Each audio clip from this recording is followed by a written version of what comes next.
welcome back. Well, some days doing the weather is a lot harder than others. Yeah, you can see, Danny, if people are coming out and about, the conditions are really gusty already.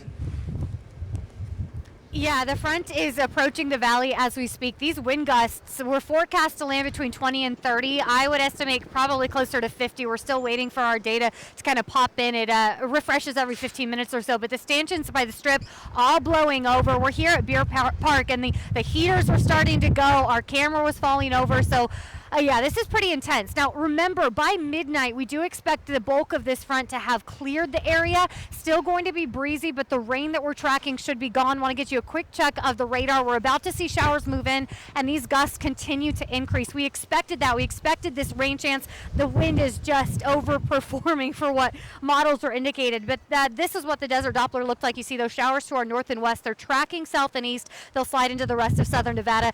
This is along the front. You can clearly see that on our satellite and radar right where that front is. We're tracking pretty heavy rain up through Mesquite and then into southern Utah.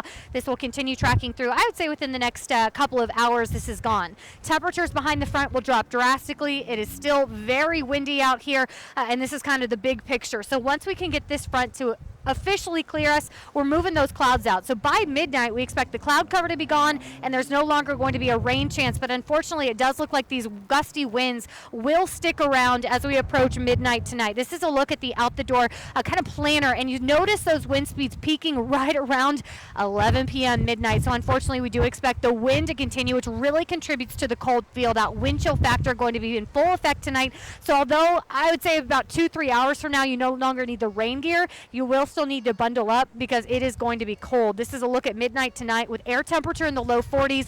Gusts are going to be obvious. That knocks wind chills into the mid 30s. That's what you need to dress for.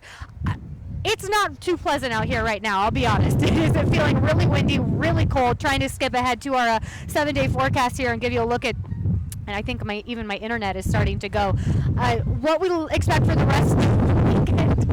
Our temperatures well below the seasonal average, sunny skies and a breeze. We're going to wrap it up here because we have to break down this camera before it blows off the side of Paris, Las Vegas. Trisha, Todd, just be grateful you're not out here in the cold. We'll be right back after the break.